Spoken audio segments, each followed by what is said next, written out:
सर्व सुख झालो सर्व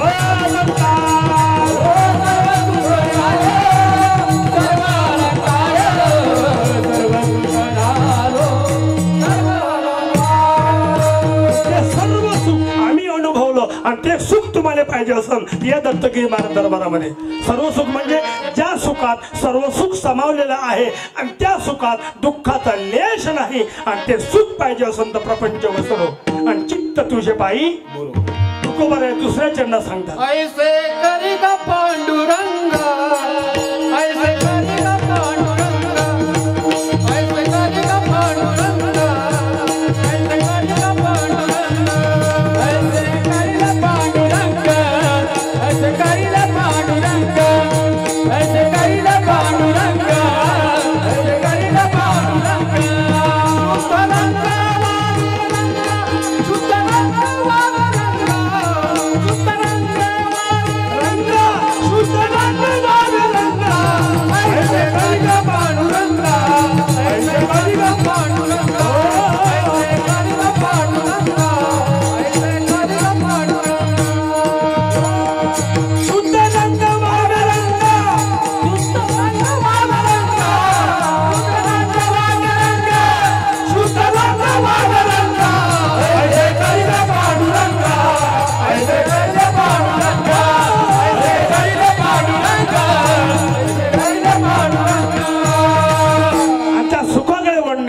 प्रपंचाचा त्याग करणे शुद्ध रंगाची प्राप्त करणे आणि अशुद्ध रंग घालवणे ऐसे करी का पांडुरंगा हे पंढरी आता आता आता माझं ऐसे करी आणि तुझे पाय चित्ती धरी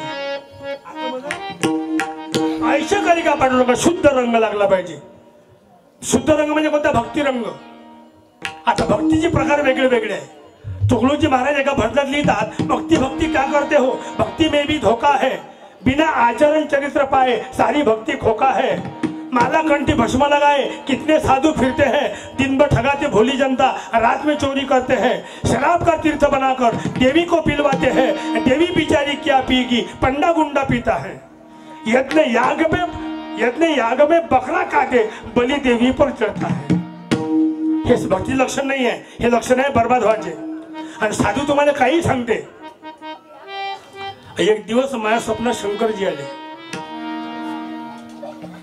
आम्हाला म्हणे घरी आहे का मी नारायणराव हो हे मोठे मोठे इच्छा बड़ी इच्छा मेरे देश की धरती सोना उगले उगले हीरे मोती मेरे देश की धरती ये रामपालचं कीर्तन चांगलं आवडलं असं मोठेले अरे मुलीचं नव्हतं रे काना माझ्या मना मुलीचं नव्हतं रे काना माझ्या मना तुझ्यासाठी आले वना ते काना रे तुझ्यासाठी आले वना करे ते काना तुझ्यासाठी आले वना कुठे पाहिजे असं आता मला येते तसं पण जमत नाही पाहिजे असं विचार पडते ना मला हे भजन तर कोणी म्हणते बा हे परवा दिवशी बुढी म्हणे 70 वर्षाची बुढी होती तिने भजन म्हटलं आमच्या घरापाशी मुलीचं नव्हतं रे गाणं माझ्या मना तुझ्यासाठी आले मला शरम लागे मला गेलीच काय सगळं वय आहे का कुठून आणले भजन कोण लिहिते कोण तुम्हाला आणून देते हे समजत नाही बा काही बायाच्या दिंडीतले भजन दिंडीत पाहिना बाबाची दिंडीत भाजी केली उडदाची डाळ अहो माय जेवाले बसली पाय ही गाणी असते का दिंडीत खायचे गाणी दिंडीतले गाणी काय खायचे उडदाची डाळ मुंगाची डाळ काही काही बाया उन्हीतच 12 12:30 वाजता भर उन्हीतच भजन चांदणा झाली ना एवढे उन्ही चांदण झाले ना हिचा काय मोती बिंदू पेकला काय बे बा काय वे कशाही म्हणता का ते भजन एक गवळण नाही काय विषय तो आपला आहे ना ऐसे करी का शंकरजी माझ्या स्वप्नात आले परवा दिवशी काय कुठे बोलू नारायणराव घरी आहे काय म्हणे महाराजांना. हावजी म्हटलं. कोण बोलता म्हटलं. बहिऱ्या म्हणे. मग सांगतो म्हणे. मग मी दरवाजा उघडला तर नंद्यावर शंकरजी बसले होते. त्रिशूल आणि डोंबरू ते हातामध्ये होतं आणि त्या डोक्यावरची गंगा माझ्या घरावर पाणी चाललं होतं. तर घर गळलं माझं. घर काय नाही गळते. मग पाहिलं गंगा त्याच्यावरची गंगा.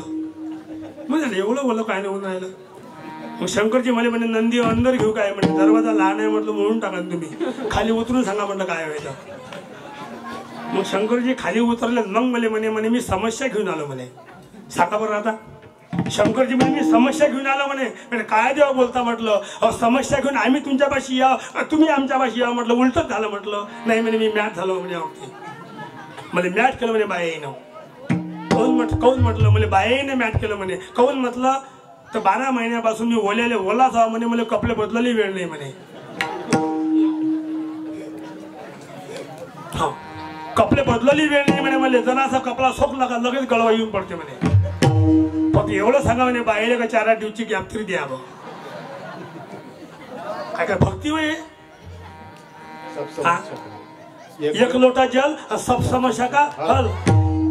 सोयाबीन सोने को जाना पड़ता कल. काम केल्याशिवाय पोट नाही भरत. मी शिवाच्या मंदिरात जाऊ नको असं म्हणणार नाही. लोटा जल नेऊ नका म्हणे. तूप नेला सय्यद न्या पंचामृत करा आणि त्याचं स्नान घालला. काही फरक पडत. देव आहे तो शिव. काही हरकत नाही. पण कसंही कुकडी कोणा काही सांगा तसं आपण ऐकायला मागणं लागाव काय. एक महाराज आलता अमृतली. मी नाव सांगत नाही. काय म्हणतो महाराज. आपका बच्चा एग्जाम दे रहा है. आपका बच्चा अभ्यास कर रहा है फिर भी फेल हो रहा है.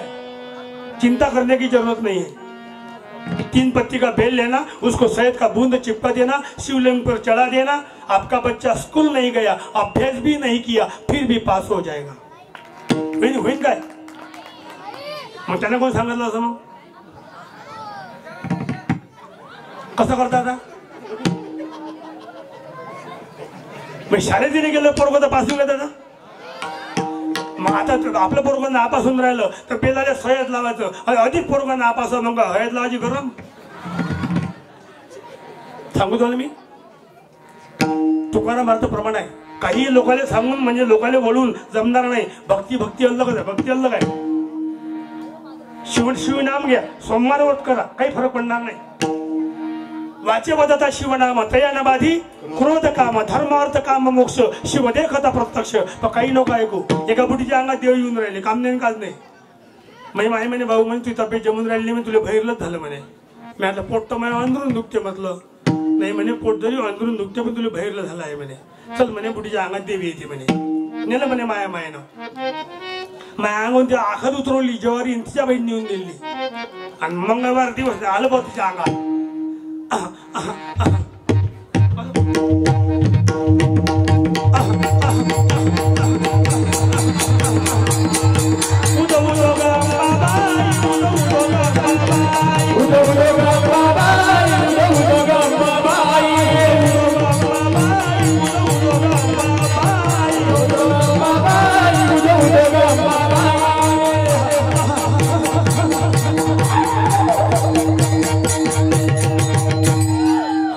पडते अंगावर उड्याच मारे.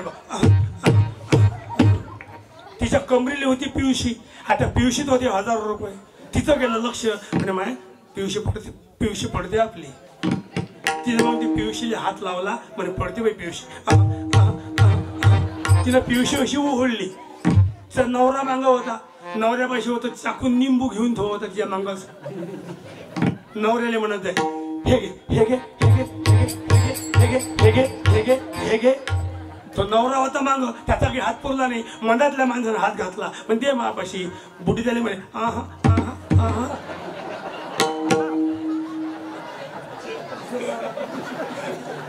नवऱ्याला म्हणे हे घे हे घे. त्याला घातला हात तर म्हण कोणती देवी आली हिच्या अंगात. मी अंगात येते असं कोणाच्या तर आणू नका असं म्हणणार नाही. मी की पागल नाही आहे. पण जास्त अंगात आणू नका. काय करावं रे. तुकडोजी महाराज किती लिहायच्यावर. नका भूलू चमत्कारा जगी थापची सारी भोंदू आपणास फसवती दाऊनी थोरवी भारी. साधी आहे का भक्ती? पाहिला आपण देवाचे पाय पकडले, आपण देवाचे पाय पकडले, याचा अर्थ असा नाही आहे आपण देवाचे पाय पकडणे आपला धर्म आहे, पण ज्या दिवशी देवाने आपल्याला पकडलं किंवा आपल्या डोक्यात हात ठेवला त्या दिवशी आपला उद्धार, तोपर्यंत नाही. वानरी नाही, वानरी आंब्या झाडावर आहे, चालले बरोबर आहे. गाणं बदलून देऊ काय का चॅनल बदलू? मला बदलत आहे कोणते म्हणून हुशार आहे इच्छा रे. वानरी झाडावर आहे, मालक आला, पिल्याला सांगायला लागली बाबू आपल्याला जांभावर उडायचं आहे कारण मालक आलेला आहे, तू मला घट्ट पकड. त्या पिल्यानं वानरीला मायले आपल्या घट्ट पकडलं, असं घट्ट पकडलं आणि वानरीनं मारली उडी जोरानं. आता उडी लांब गेली, पिल्याचे हात घसरले, पिलू खाली पडलं, डोक्याला मार लागला. आता वानरीचा काही गुन्हा आहे काय? पिल्याला कोण पकडलं होतं? मायले कोण पकडलं? पिल्याला पकडलं होतं. हात सुटलं कोणाचे? पिल्या सुटले, मायचा काय गुन्हा आहे? पण त्याला जर मायेनं पकडलं असतं तर पिलू खाली पडलंच नसतं. पहिला मुद्दा. दुसरा मुद्दा पाहिला, मांजरचं पिलू आहे, धोक्यात आहे, म्याव म्याव म्याव, मांजरले ऐकू गेलं, स्वतः मांजर आली, आपल्या पिला दातात घट्ट पकडलं, कुत्र्यापासून वाचवलं, इष्ट ठिकाणी पोहोचून दिलं. आपल्या दाताची इजा त्या पिल्याला होऊ दिली नाही आणि पिलू तोंडातलं पडलंही नाही कारण स्वतः मायेनं पकडलं होतं. त्याप्रमाणे ज्या दिवशी दत्तगिरी बाबा आपली माय आहे, आपण नतमस्त झालो आणि दत्तगिरी बाबाने आपल्यावर कृपा केली, त्या दिवशी आपला उद्धार झाला. वर्षभर पाय पकडला, उद्धार विंद होळ बांधतो. तर निष्ठ भाव पाहिजे, एक निष्ठ भाव पाहिजा.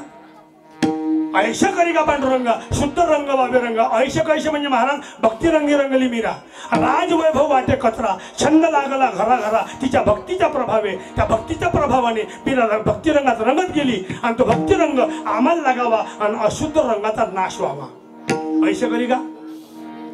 तुम्ही आम्हाला काय करत आहे? आता समाजाला अशुद्ध रंग लागलेला आहे. कुठे आहे शुद्ध रंग? बरं पोरावर विश्वास राहिला काय? आता बरं पोरीवर तरी विश्वास राहिला काय? परवा दिवशी एक बुडी अशी लढे, महाराज इकडे काय इकडे काय होय, चूप कल्ला करू नका. काय झाला? मम्मी म्हटलं काय झाला? म्हणे महिनाथ म्हणे ट्युशनला गेली म्हणे, 15 दिवस झाले आली नाही म्हणे. फोन लावणं म्हटलं लागून नाही राहिलं म्हणे, कव्हरेजच्या बाहेर सांगते म्हणे. ते म्हटलं बाबाची फोन, मग म्या घेतला फोन, म्या लावला स्वतः.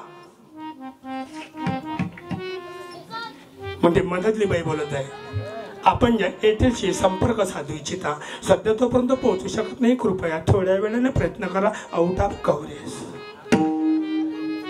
डबल फोन लावला, पुन्हा ते मधातली बाई बोलत आहे, आप जिस एयरटेल से संपर्क करना चाहते हैं वो इस वक्त कवरेज के बाहर या स्विच ऑफ है, कृपया थोड़ी देर बाद प्रयास करें, धन्यवाद.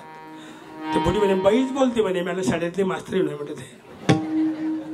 तिसरून फोन लावला, अधिक ते बाईच बोले बा, कमी बॅलन्स असल्यामुळे आपला कॉल कनेक्ट करता येणार नाही, त्वरित रिचार्ज करा, 10 रुपयाचं टॉक टाइम पाहिजे असेल तर त्याच्यातला एक दाबा.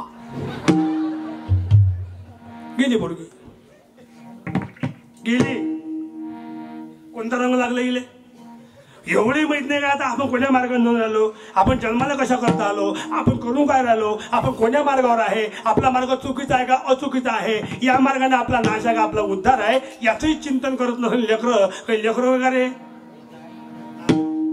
काय करा. पोरीचं तुम्हाला शिकवतात, चांगले कपडे घेऊन देतात, स्टेशनरी देते, शाळेचे पैसे फीचे भरते, बच्चे पैसे भरते, सर्व तुमच्याकरता मायबाप करू शकते आणि तुमचं लग्नच करणार नाही कशावरून?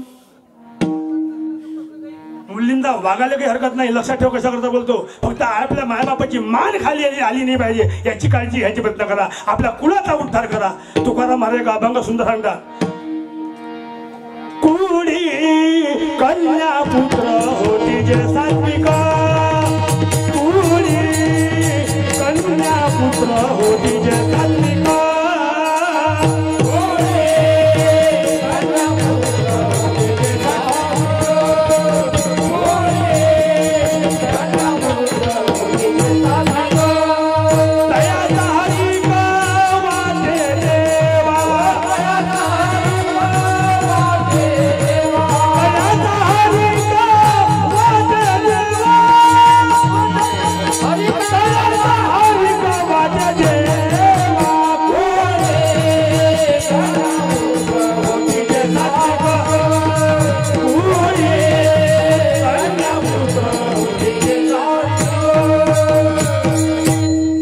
पोरी पोरी कशाच्या कशाला लागायला लागल्या.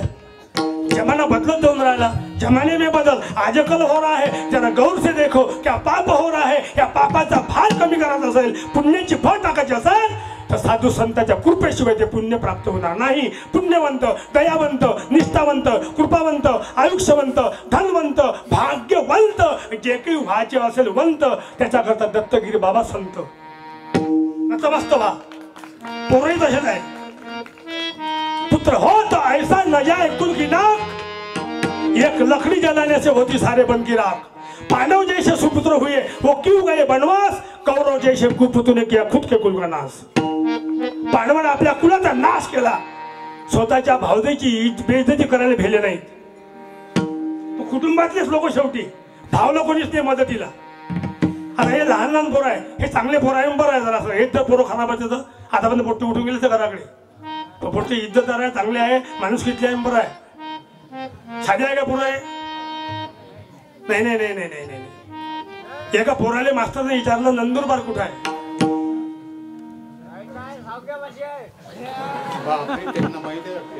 कुठे आहे? दावशापाशी. एका पोराने विचारलं मास्तरनं नंदुरबार कुठं आहे. ते पोट्टा सांगायला लागलं म्हणे मला कोणताच बार माहित नाही म्हणे. मी घरी जातो म्हणे, माय बापाला विचारतो म्हणे, माय बापाला पुरे बार माहिती आहे म्हणे कोणता कुठं आहे. साधे आहे का लेकरं? आम्ही अशी गाडी घेऊन चाललो. एक म्हैस गाय वासरू आमच्या आडवं आलं. गाईपाशी वासरू होतं उभं. त्या पोट्ट्याला म्हटलं हाकललं बी ते गाय वासरू हाकललं म्हटलं. मी काय हाकलं बाबा म्हणे, मै गाय थोडी होय म्हणे. कोणाची गाय होय म्हटलं. काजी नाही बाबा म्हणे कोणाची गाय होय तर म्हणे. गाय कोणाची होय तर मला माहित नाही बाबा म्हणे. वासरू कोणाचं होय तो माहित आहे म्हणे. वासरू कोणाचं होय म्हटलं, त्या गाईचंच होय म्हणे. लेकरं बा कशी हुशार आहे. आम्ही रोडला निघून राहिलो. आम्ही तर चौफुली आली. आम्हाला तो रस्ता सुचणे. एक पोट्ट उभं होतं. बाबू इकडे ना म्हटलं. काय म्हणता म्हणे. ह्या रोड कुठे गेला म्हटलं. काय महाराज तुम्ही विचारता म्हणे. ह्या रोड कुठे गेला म्हणता म्हणे. ह्या रोड तुम्ही लहानपणापासून पोहून राहिलो म्हणे. जेव्हापासून बनला तेव्हापासून कुठंच नाही गेला म्हणे. रोजीच दिसते म्हणे. काय म्हणते काय लेकर हे तुमच्या गावाची शान आहे सध्या. हे पोरं याच्यात बाबासाहेब आहे, याच्यात छत्रपती शिवाजी महाराज आहे, याच्यात भगतसिंग आहे, याच्यात कोण नाही सांगता येत. याच्यात रंगाबिल्ला याच्यातच आहे. हा, गावाचा उद्धार करणारा याच्यात बसलाय आणि गावाचा नाश करणारा याच्यात बसलाय. साधी लेकर आहे. पोरही ऐकून नाही राहिले. पोरही मायबापाचा अपमान करून राहिले. बापाले बाप करायला तयार नाही आहे. मायले पोटभर भाकर खाऊ घालणारे पोरं या जगात दिसून राहिले नाही. आदमी सबको कहते आदमी का बड़ा सुकाल, जिसको सच्चा आदमी कहते हैं उनका पला है दुकाल. या पोरावर चांगले संस्कार पाहिजे असन ते या संस्कार केंद्राशिवाय, या नामस्मरणाशिवाय, सत्संग केल्याशिवाय हे विचार प्राप्त होणार नाही. पोरं वे काय, पोराची माय मेली, पोराची माय मेली आणि बाप आहे. आता पोरगो पाहिलं 2 वर्षाचं, माय मेली. आता बाकी लोक म्हणे बाबू याची पालन कसं करशील, दुसरं लग्न करून टाक, चांगली पोरगी आपल्यापाशी. बाप म्हणे 13वी होऊ दे मग बोलू बाकीच्या गोष्टी. लोक लगेच लावते 13वी झाली. 13वी अधिक पाहुणे म्हणे लग्न करून टाक. पोराचं कसं होईल.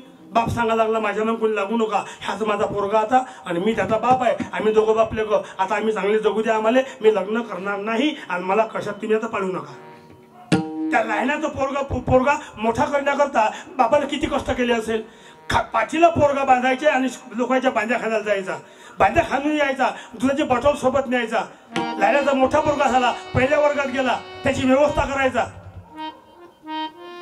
त्याला पुस्तकं, पाटी, पेन्सिल, कपडे, शेजारच्या घरी डबा ठेवून द्यायचा. बाप कष्ट करायचा, पोराला शिकवायचं. पोरगा खूप शिकवला. मॅट्रिक झाला पोरगा, 12वी झाला पोरगा, ग्रॅज्युएशन केलं पोरानं.